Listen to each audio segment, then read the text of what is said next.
Martin Luther King Jr. speaks at a rally for the Chicago Freedom Movement at Soldier Field in Chicago, Illinois on July 10, 1966. The movement, the largest civil rights campaign in the North, sought fair housing, healthcare, transportation, and so on for African Americans. Linda Carter battling it out on TV's Battle of the Network Stars in 1976 stole the attention of every fan watching the show. At home, millions of Americans hoped to overcome racial divides. By 1963, despite fierce opposition, the civil rights movement had begun gaining momentum. In August, activists including Martin Luther King Jr. led the March on Washington for Jobs and Freedom, which drew approximately 250,000 people to the nation's capital in an unprecedented show of support for the movement.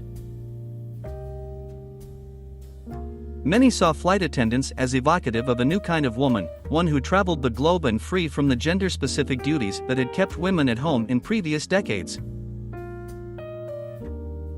Congress of Racial Equality trainees endure an egg shampoo exercise in preparation for remaining calm during nonviolent demonstrations. August 11, 1963. Crowded ship bringing American troops back to New York Harbor after V-Day, 1945.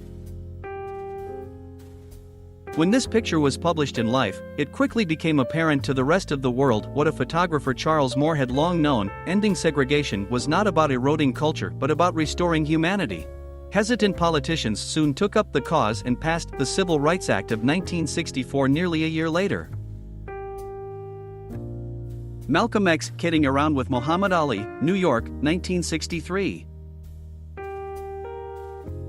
On October 30, 1961, the Soviet military successfully tested Tsar Bomba, the most powerful weapon ever detonated.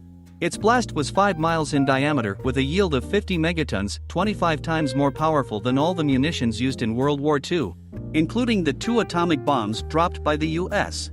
put together. Dick Cavett interviewing Raquel Welch on his show in 1972. Jimi Hendrix performs at California's Monterey International Pop Festival on June 18, 1967. This gathering of tens of thousands hippies and like-minded young music fans helped put the 1960s counterculture on the map. William Harley and Arthur Davidson, 1914. Throughout the 1950s and 60s, Brigitte Bardot was the apple of every eye on the planet.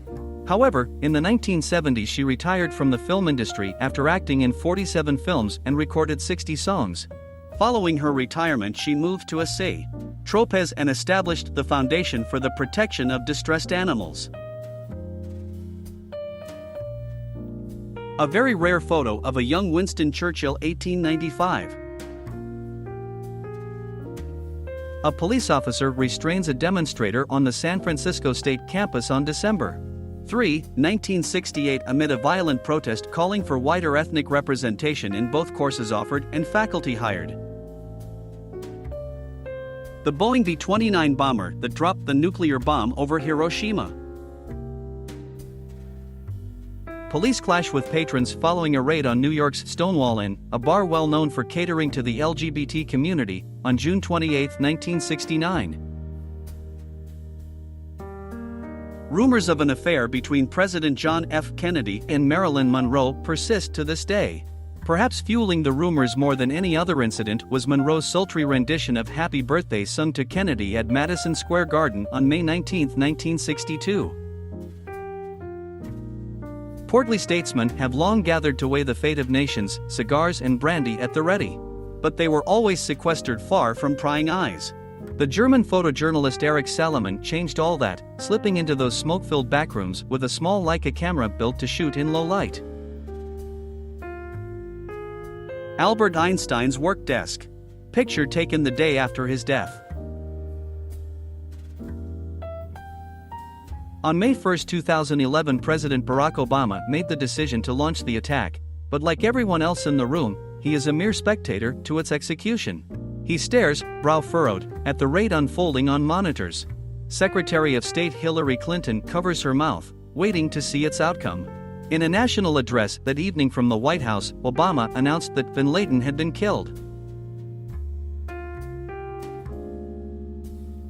Archaeologist Howard Carter examining the open sarcophagus of King Tut.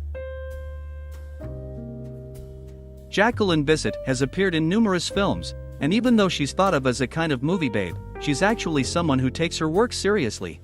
In an interview from 1982, she explained that if she's on set, she treats her job like it's the most important thing in the world. The iconic Christie Brinkley is one of the few supermodels who turned heads in the 70s, 80s, and 90s. During her first decade in the modeling world, she had been a fresh-faced surfer girl, but there was something about her that was impossible to ignore. She says that it was curvy that made her a star. Porsche 911s at the Stuttgart factory, 1970.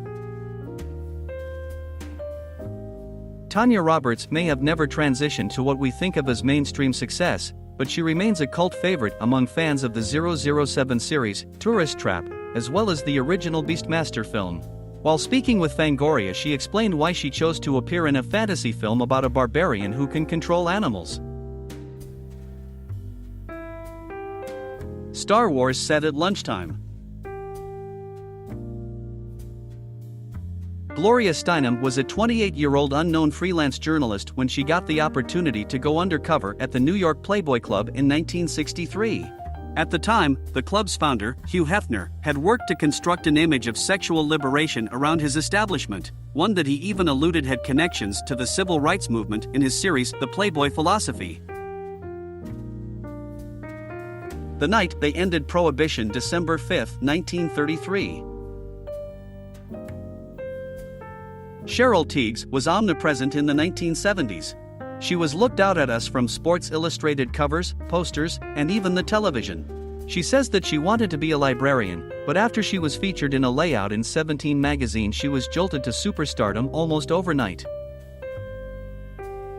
Muhammad Ali trying to talk sense into a suicidal man, 1981. Even though her heyday was in the late 50s and the 1960s, Ann-Margret has never been one to rest on her laurels. This Swedish-born starlet goes where the wind takes her. In the 1970s, she stopped appearing in blockbuster films, but she did gain critical acclaim after her role in Carnal Knowledge. It's crazy that it took so long for the world to figure out that Ann-Margret was a legit talent. The first Walmart store opened by Sam Walton in 1962.